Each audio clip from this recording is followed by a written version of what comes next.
촛불 1주년 맞이해가지고요. 한겨레가 여론조사한 국정 운영 잘하고 있냐 이렇게 물었던 여론조사가 하나 나왔는데 긍정평가 76.3 그리고 부정평가가 19.9였습니다. 뭐 취임 100일 이런 여론조사도 있고 지금 현재는 촛불 1년 여론조사 촛불 1년에 기념해가지고 여론조사한 게 문재인 대통령이 잘하고 있다가 76%다. 실제로 이게 굉장히 어마어마한 거거든요. 오늘 주제가 갑자기 경제 성장률이 전년 대비 3.6%. 네. 이거 굉장히 높은 거 아닙니까? 그렇죠. 그동안 왜 이명박 갑자기 이렇게 됐죠? 박근혜 정부의 경제 성장률이 3%가 안 됐거든요. 네. 그래서 3.6%고 분기별로는 지난 2, 4분기 그러니까 7, 8, 9월에 비해서 1.4%니까 네. 만일 이 속도를 계속 가면 5.5%가 넘는다는 얘기거든요. 아니 왜 갑자기 문재인 정부가 출범 초기라고 뭔가 펌프질 해가지고 뭔가 숫자 만들어낸 거 아니에요? 그럴 리는 없고요. 저도 차유정부 있었는데 네. 그럴 건 아니고 이게 어떻게 이렇게 가능하죠? 갑자기? 역시 이 반도체 수출이 핵심적인 역할을 합니다. 반도체요? 예, 수출 증가율이 6.1%예요. 그러니까 다른 때는 늘어봐야 하는 통계로는 2% 이랬었는데 지난 2분기에는 마이너스 2.9였는데 6.1%가 증가했고 그다음에 기계류 투자, 설비 투자가 늘어났고 그리고 정부 투자 이거는 이제 문재인 정부가 한 거죠. 이제 정부가 지출을 늘려서 성장률을 끌어올렸고 역시 안 되는 거는 소비입니다. 그러니까 1.4%인데 소비는 0.7%거든요. 가계빚이 많다 보니까. 예, 그러니까 소득주도 성장에 의해서 가난한 사람들, 보통 사람들의 소득이 늘어야 소비는 늘어날 수 있거든요. 지금 그러니까 문재인 정부 들어서서 경제 성장률이 이명박 박근혜 시절에 평균치를 넘어가고 있는 겁니다. 갑자기. 네, 넘어갔고 지금 웬만해서는 4분기에 어떤 성장률이 나와도 3%는 넘을 것 같아요. 이거 운이 좋은 거죠, 이건. 사실 지금 성장률을 예. 문재인 정부의 정책 때문에 그렇다고 얘기하는 그렇거든요. 그건 그렇죠. 예. 네, 세계 경제가 좋아지면서 특히 반도체에 대한 수요가 확 늘어났어요. 예, 원래 네. 잘 되는 집은 이렇게 운이 네. 따라주는 겁니다. 대통령 정도 되면 운이 따르지 않으면 예. 그 운이 좋기 때문에 본인 이 정부가 어떻게 하느냐에 따라서 정말로 우리 이 나라 경제와 사회가 좋아질 수 있다는 거죠. 근데 이 중에 제일 중요했던 건 반도체입니다. 역시 반도체. 조금 전에 제가 들어오기 전에 TV 화면으로 나오는 걸 보니까 삼성전자의 영업이익률이 3배예요. 작년에 비해서. 이야. 그러니까 그건 뭐냐면 반도체 가격이 급상승했다는 거거든요. 예전에는 삼성, 그러니까 대기업 총수 그쪽으로 연결하시 구속시키면 안 된다는 이유 중에 하나가 큰일 난다고 망한다고 그랬는데 지금 예. 감옥에 들어가지 얼마나 지냈는데 예. 계속 잘 되고 있어요. 삼성전자가. 삼성전자 지금 부회장이 지금 감옥에 들어가 있는데 이렇게 삼성전자 잘 됐답니까? 인과관계는 없습니다만 여하튼 총수가 들어가면 망한다는 명제는 틀렸다는 게 이제는 지금 그걸 주장 못하게 생겼어요. 근데 반도체라고 하는 게 얼마나 집적도를 높이느냐인데 초기에 가격이 신제품이 나왔을 때 가격이 확 올라가거든요. 네. 그다음에 급속하게 떨어져요. 그렇죠. 보통은. 다른 데도 비슷한 걸 만들어내기 때문에 네. 그래서 반도체 주기를 보통 2년 무어의 법칙이라는 게 있어요. 네. 그걸 갖다 황의 법칙이라는 거 바꿔서 1년이다 이렇게 삼성이 그렇게 했었죠. 대체로 1년 6개월에서 2년 사이 반도체 주기가 오는데 초기 1년 동안은 가격이 확 올라가고 그걸 맨 처음에 하는 데는 엄청 돈을 버는 건데 그게 삼성하고 하이닉스예요. 네. 현재로서는 D램 메모리 반도체에서는 세계 1, 2입니다. 근데 이제 이게 지금 1년 가까이 됐거든요. 네. 그러니까 이제는 이 반도체 경기라고 하는 건 서서히 줄어들 것이다. 이렇게 봐야 되기 때문에 이게 계속 유지될 것이다. 이렇게 그건 볼 아니고. 수는 없다는 거죠. 그렇다고 하더라도 문재인 정부 입장에서는 무척 반갑겠네요. 그럼요. 이 자체 수치가 결국은 나중에 가면 수치로 그 한 해 혹은 뭐 그 시기에 성과를 표시할 수밖에 그러니까 가장 없는데. 다행인 것은 모든 정부가 이 성장률이 안 나오면 네. 재벌한테 매달리거나 건설 경기를 일으키려고 그렇죠. 해요. 숫자가 안 나오니까. 예, 짧게 이 성장률을 올릴 수 있는 거. 근데 어느 정도 이게 여유가 있으니까 지금 가계부채 대책 같은 것들이 사실은 경기에는 나쁜 영향을 미치거든요. 그거를 확실하게 밀고 나갈 수 있는 그러니까 개혁의 조건이 이루어졌다 이렇게 볼 수 아하. 있겠죠. 그러니까 수치가 어느 정도 나와주다 보니까 그렇게 생각할 수 있군요. 그러니까 수치가 이 정도 나와주니까 정부 정책을 자신 있게 추진할 수 있는 배경이 된다 이게. 그렇죠. 숫자가. 네. 건설 경기 일으킬 필요 없고요. 또 하나 또 운이 좋은 건 사드도 풀 것 같아요. 그런 조짐이 있죠? 예, 예.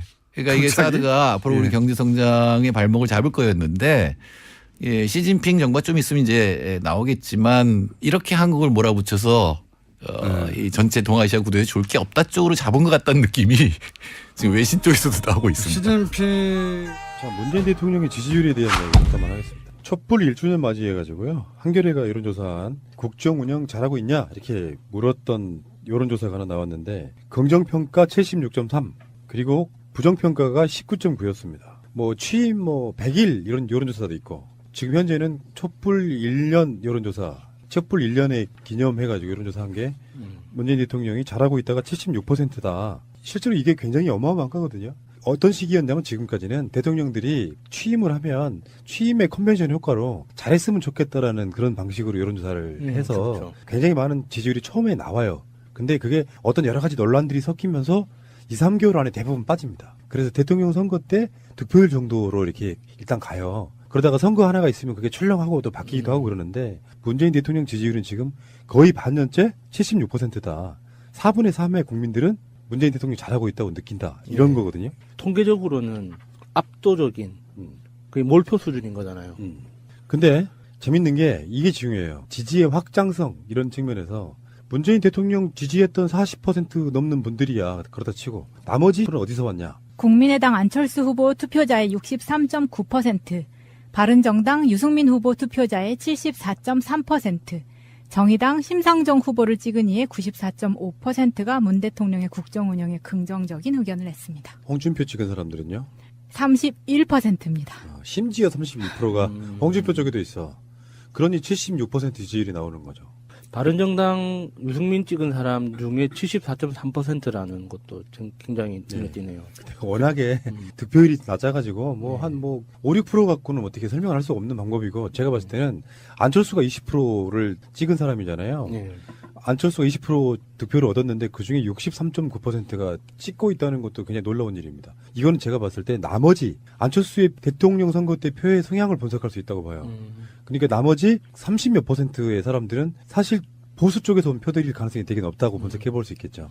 여기서 더 그 지지율이 높아지는 게 좋은 걸까요, 과연? 이게 정상적인 통계나 설문조사에서 80% 이상의 지지율이 나오는 게 과연 가능한 걸까 싶은 그런 의문도 드네요. 그건 이제 제가 봤을 때는 분석을 위한 분석이에요. 높아지면 좋지. 나쁠 게 하나도 없죠. 그렇죠. 지지율은 높을수록 좋은 거고요. 그래서 이 지지율을 보면서 제가 무슨 생각을 했냐면 이런 생각을 했어요. 우리 문재인 대통령을 아주 많이 사랑하는 우리 문재인 대통령 고유의 지지자분들 이분들에게 좀 당부를 드리고 싶은 거 한 말씀만 좀 드리겠습니다. 한 말씀 이상하면 안 돼요. 네. 끝. 문재인 대통령은 철저한 민주주의자거든요. 민주주의라는 것은 다양성을 인정하고 다름과 틀림을 구분할 줄 알아야 되고요. 그 다름에 대해서 나와 다른 의견을 갖고 있는 사람, 다른 사람, 정치적인 성향을 갖고 있는 사람, 이런 사람들에 대해서 그 간격을 좁히고자 굉장히 노력하는 그런 절차가 필요한 것이 민주주의고요. 그래서 우리 문재인 대통령을 사랑하는 많은 우리 고유의 지지자분들한테 당부를 드리고 싶은 것은 지금 이 여론조사 결과에 나온 것 같은 것을 자세히 보셔야 돼요. 문재인 대통령이 대통령 선거에서 41%의 지지율과 플러스 지금 35%의 지지율이 더해진 건데 이 지지율이 더해진 사람들은요. 문재인 대통령을 선거 기간에 지지하지 않았던 분들이에요. 이런 분들이 문재인 대통령이 정치 잘하네 라고 지지를 해주게 된 결과거든요. 지금. 그렇다고 봤을 때 문재인 대통령을 지지하는 사람들은 하나의 마음을 더 가져야 될 게 지지 더하기 포용의 정신입니다. 이 뒤늦게 합류한 홍준표를 지지했던 사람들 중에 30% 되는 사람들 포용해야 돼요. 그래야 문재인 대통령의 지지율이 80% 이상으로 올라갈 수가 있습니다. 정치에서 왜 지지율이 이게 중요하냐면은 우리는 이제 약간 좀 그런 이론을 갖고 있을 수 있다고 봐요. 지지율이 빠지면 좀 빠질 수도 있지 뭐. 근데 좋은 건 좋은 쪽으로 이용하고 나쁜 건 나쁜 쪽으로 이용하지 않는 게 문제거든요. 지지율이 높게 나온다고 하는 것은 그 메시지가 각 정치권뿐만 아니라 국민들한테 주는 메시지가 있는 거잖아요. 근데 그게 잘하고 있다고 바라보는 시각, 국민들의 다수는 문재인 대통령 잘하고 있구나라고 생각하는 그 시각들이 정치적 지향점이 별로 없는 사람들한테 굉장한 영향을 주는 거예요. 그렇죠. 예. 그러니까 그렇다 보니까 지지율이 고공 플레이를 하게 되면 사실 국회에서의 요소야대가 극복되는 측면이 바로 이거지 않습니까? 이런 측면에서는 촛불 1주년 여론조사가 주는 시사점이 굉장히 크다고 보는데 정당 지지율도 나왔거든요. 한번 읽어주실래요? 정당 지지도는 더불어민주당 47.2%, 자유한국당 10.3%, 정의당 7.7%, 바른정당 6.4%, 국민의당 6% 순이었고요. 무응답은 18.6%. 여기서는 뭐 이제 더불어민주당 지지율도 박스권에 갇혀 있더라고요. 45에서 55 사이 이렇게 왔다 갔다 하는데 중요한 건 자유한국당의 10%입니다. 10.3%. 그러니까 촛불 1주년으로 조사한 이 조사에서 정의당이 무려 7.7 나왔으니까요. 자유한국당이나 정의당이나 사실상 오차 범위 내에 들어있는 거고요. 예. 그 오차 범위 내가 우리가 이런 얘기 할 수밖에 없잖아요. 가성비가 너무 떨어지는. 자유한국당 입장에서는 정말 대책이 없는 거예요. 지금 뭐 최근에 홍준표가 당대표 되고 그러면서 막 역동적인 모습 좀 보여주려고 노력할 때 어떤 여론조사에서 20%까지 나온 걸 본 적은 있는데 다수의 여론조사에서는 15% 정도의 박스권에 머물고 있거든요. 20%하고 10% 사이에 계속 머물고 있는 자유한국당하고 바른정당 6.4, 국민의당 6% 이거 다 합쳐봐야 더불어민주당보다 안 나오는 거거든요. 무응답이 18.6이니까 이 정도가 되면 저는 이 시그널을 좀 다른 식으로 분석하면 해야 된다고 생각해요. 개혁해. 좀 무리가 있더라도 밀어붙여. 예, 예. 그런 시그널이 아닐까요? 그렇죠. 그리고 국민의당도 정말 고민해봐야 됩니다. 이게 5%, 6% 계속 반복적으로 이렇게 나오고 전체 지지율에서는 거의 꼴찌를 도맡다시피 하고 있는데 이런 상황에서 자기들이 왜 정치를 하는지 진짜 안철수부터 시작해서 정말 석고대죄는 아니군요. 석고대죄 해야 되지만 반성하는 그런 성찰을 해야 되는 시기인 거예요. 그러니까 6개월 정도가 다 지나가는데 불구하고 대통령 지지율이 76% 나온다는 건 문재인 대통령이 너무 잘하는 것도 있지만 국민들이 야당한테 희망 자체가 없다는 뜻이거든요. 이런 거 있잖아. 더불어민주당 지지율을 보면 저는 그게 느껴져요. 대통령 지지율보다 훨씬 적게 나오잖아요. 이 사람들 입장에서는 기존에 찍어왔던 관성대로 최소한 민주당 못 찍겠다 하는 사람들이 있기 때문에 망설이고 있는 거라고 보면 문재인 대통령 지지율이 76이잖아요. 그럼 거의 20몇 % 이상? 29% 정도, 그렇죠. 30. 네. 29% 정도의 사람들이 문재인 대통령 지지하고 있다고 하면은 이게 굉장히 오랫동안 고착화되잖아요. 그러면 어떤 논리가 만들어지냐면 문재인 대통령이 잘하고 있는데 여당 뒷받침해 주자가 돼요. 선거에서. 예. 47.2도요. 제가 팟캐스트 하면서 느끼는 것 중에 그 당시 야당으로서 지지율이 20% 미만인 경우가 엄청 많았었거든요. 지금은 거의 박스권이라고 말할 정도로 55에서 45 사이를 왔다 갔다 하잖아요. 거기에 문재인 대통령 지지율이 그걸 견인하면 결국은 지방선거 압승이란 말이 나올 것 같아요. 이게 막상 선거가 이루어지면 TK 쪽 표는 몰빵 나온다. 이런 건 아닌 것 같다는 생각이 들어요. 이렇게 오래 유지가 되면. 예. 그렇죠. 그렇게 될 확률이 높은데 안타깝게도 여론조사에서 항상 절반의 그 지지율을 갖고 있는 더불어민주당이 대출을 받아가지고 당 운영을 한다는 게 참 이게 말이 안 돼, 이게. 몰랐어요. 그때 김현우 의원이 그러게 이야기하시는 게 말이에요. 뭐였냐면 권리당원들의 당비는 다 시도당으로 간대잖아요. 예. 그러면 중앙당은 뭘 먹고 살아? 거지된 거야. 이게 대통령 선거 끝나면 그게- 다 썼다면서요. 그게 이거는. 오세훈 때문이잖아요. 후원에 못하게 예. 하나. 예. 그래서 이번에 부활됐다고 하니까 이게 좀 중앙당을 좀 살려야 될 것 같아요. 그렇죠. 돈 없는 큰 집 그러니까. 불쌍해 죽겠네. 예. 종갓집에 돈이 좀 있어야 그렇죠. 베풀고 살지. 예전에 정치하기가 쉬웠어요. 예전에는 기업들이 막 줬어요. 야당한테 청지들한테도 막 정치자금 그럼요. 막 주면은 자, 뭐 서울시당위원장 들어오라고 해라. 뭐 이런 식으로. 그 금일봉. 그렇지. 뭐 박의원 뭐 갖다 써. 옛날에는 국회 안에 그렇게 현금이 넘쳐났다잖아요. 항상 의원실 안에 박스로 몇 박스씩 항상 준비돼 있었대요. 그게 박스권이구나. 예.